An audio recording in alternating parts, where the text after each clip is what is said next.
Good afternoon, everyone. My name is Donny Winter. I'm English faculty here at Delta College, and I serve on the Humanities Learning Center Advisory Board and OER Committee. Collaboratively, these two committees seek to celebrate Delta College faculty who have incorporated open educational resources into their classes and help provide some pedagogical testimonials for other faculty who may be interested in curating or creating OER today. I am joined right now by my wonderful, valued colleague and history professor and friend, Dr. Amy French. How are you? I'm good. How are you? I am doing quite well. It's great to have you. I always enjoy our conversations, so I know I we're do going to too. have fun. Yeah, we are. I can't wait. So, open educational resources have kind of been at the forefront of a lot of academic conversations for the past few years and gaining traction, I would argue, because of the pandemic, of course, because of, accessibility, so on and so forth. But I want to know about your journey with regard to introducing open educational resources. So, how did you become introduced to it, and how did that take shape? Well, I first became aware of it. It was many, many years ago, probably I'd say 6 or 7. It was a long time ago. There was a textbook that came out called American Yaw.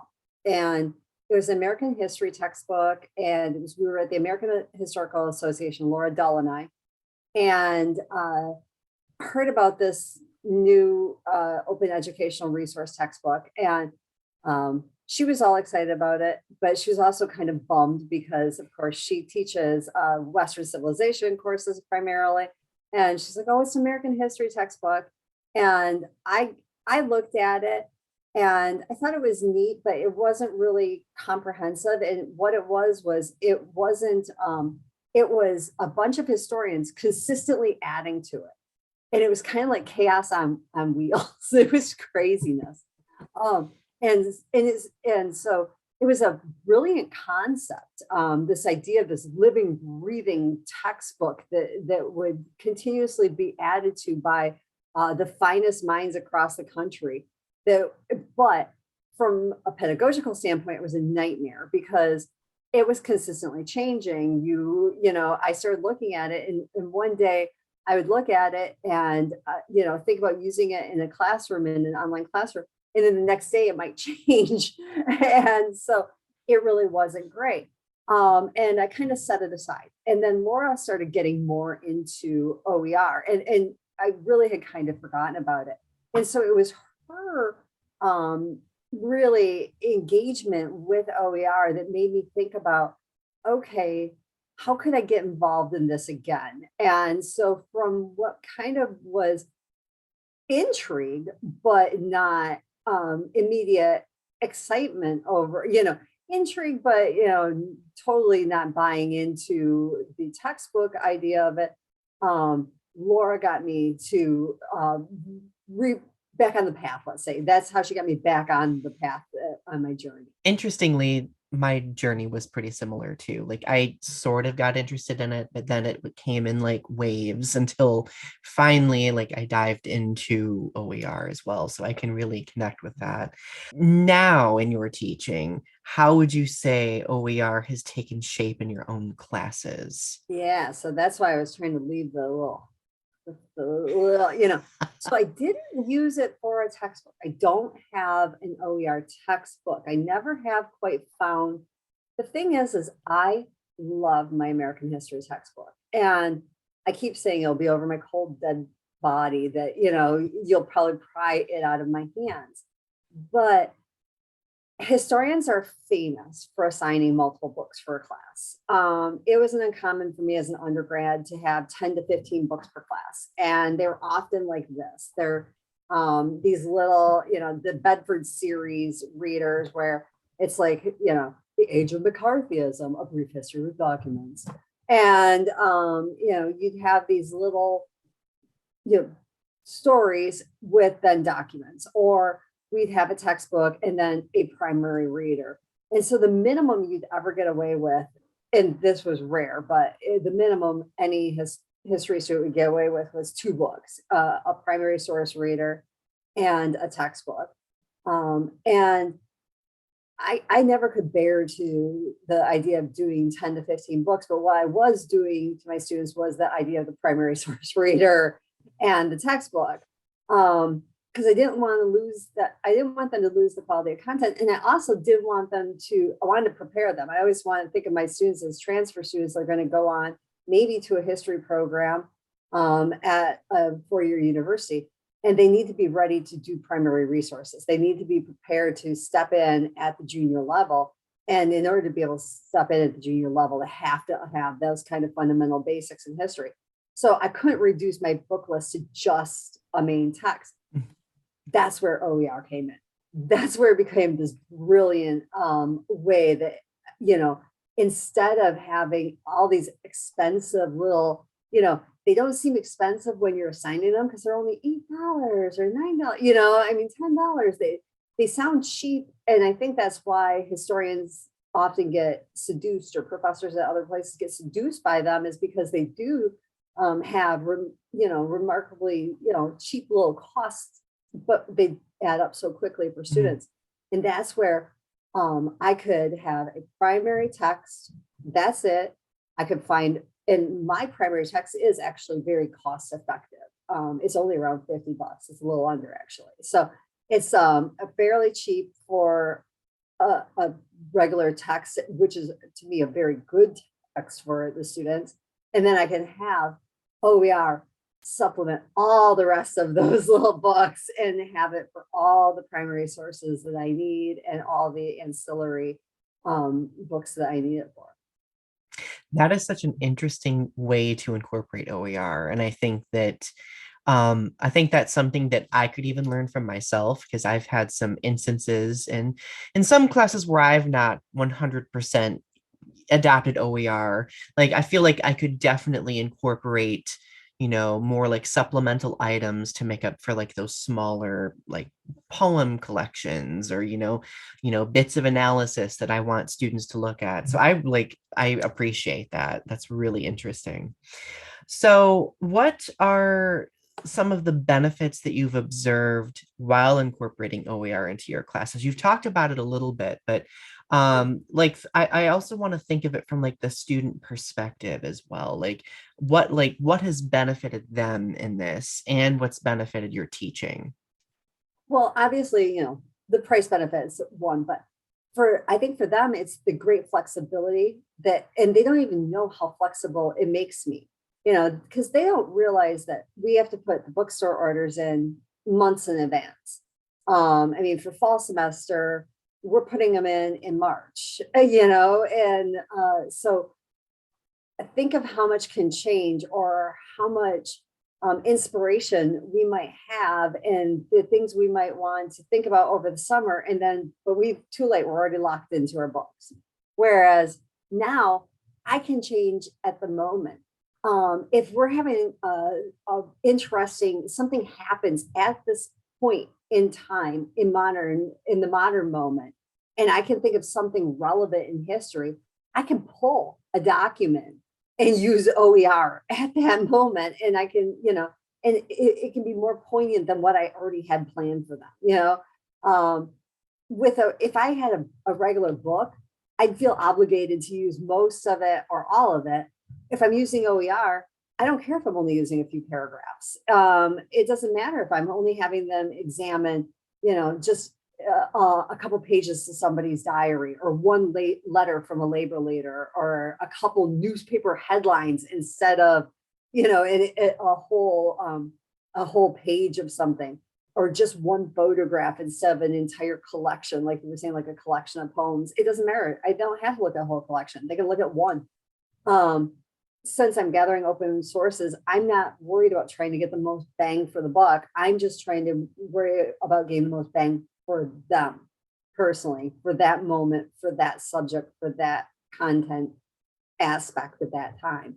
And I think for the students, that's what it benefits them the most, is that flexibility that they can have, and they can ask me for something.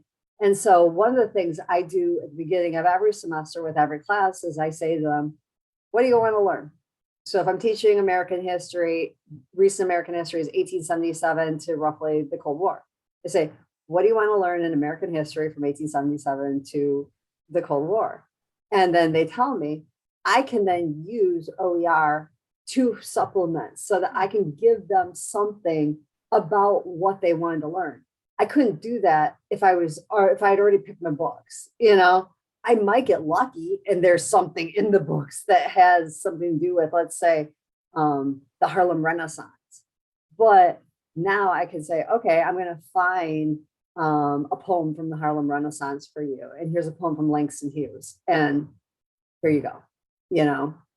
Right. Yeah, like content specific. Like I think that that's so important. And I think because I've had some similar experiences, and especially in literature, when you have like readers and stuff like that, like sometimes like these specific topics or areas that we want to expand upon for students are just very small and abbreviated in some textbooks, right? Like I feel like there are certain OERs out there where it takes those smaller topics and expands upon them in a way that would help students learn a lot more, you know? So yeah, that's very interesting.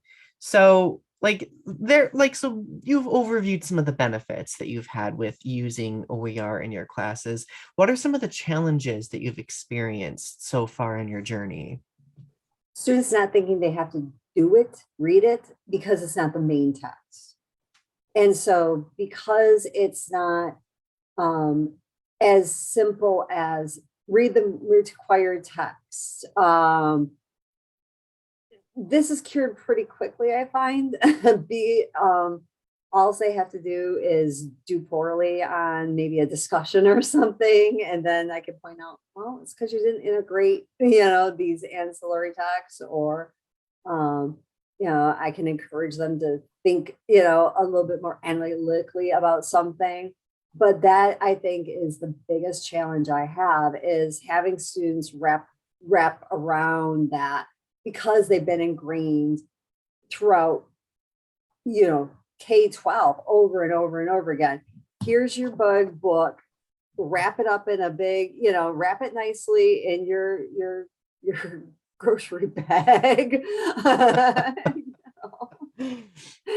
Decorate it, treat it like a treasure, and and and then, you know, that is your book. Mm-hmm. And because we prize those kind of books, we often treat books that live digitally or things that live digitally as throwaway. And it's hard to get around that throwaway mindset to that kind of work. So I think that's the biggest challenge, is getting around that kind of mindset. And that could speak to a lot of things. Just even, I teach a lot of online classes. I mean, most of my load is online. And I think that's the hardest thing I have, even just having students watch the videos I create. They would never think twice about coming to class, but they, you know, having them watch the videos I make. And I think, but you wouldn't think twice about coming to my lecture. You would assume you have to come to my lecture, but you won't watch the 10-minute video I made, you know. So it's just trying to get that plug-in and that buy-in, that just because it's digital doesn't mean it's throwaway.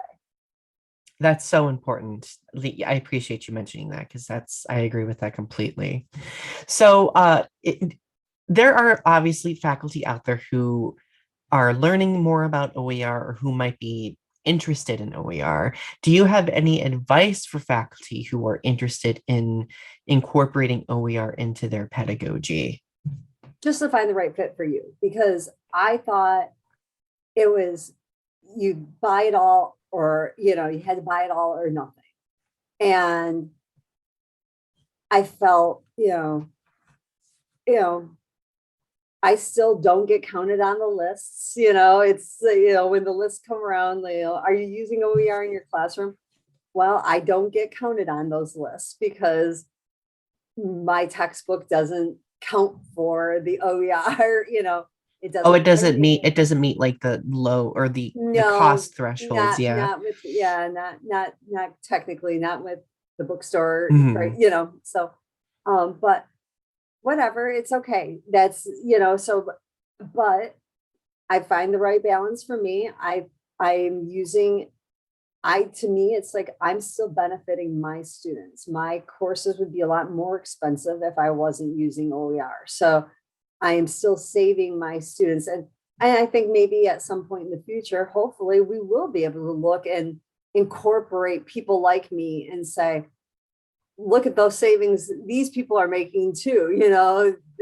She's saving her students $50 more than she would than they would spend if she wasn't using OER at all. She may not be it may not be totally free, but she's still saving them $50 or $60, from where they would have been. So I think I thought I was going to have to give up my primary text. I decided that was non-negotiable for me. I found my niche, and I'm happy with it. And so I found the right balance for me.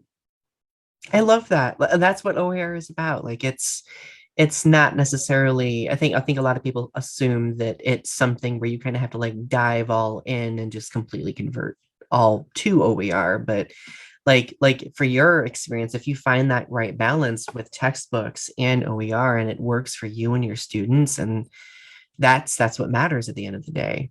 It matters how it's used in the classroom and how it is successful and beneficial for the students. So Amy, thank you so much for joining me today and having this conversation. I always enjoy talking with you, and you know me, Thanks for every time. asking me. Of course, anytime I get a chance to nerd out with other people about OER and history and English and stuff, I always take that opportunity. So It's always a good time. stay tuned for more testimonials about faculty OER usage here at Delta College. If you are interested in OER, feel free to visit Delta College library website. There is a web page for open educational resources divided based on subject. Thank you and talk to you soon.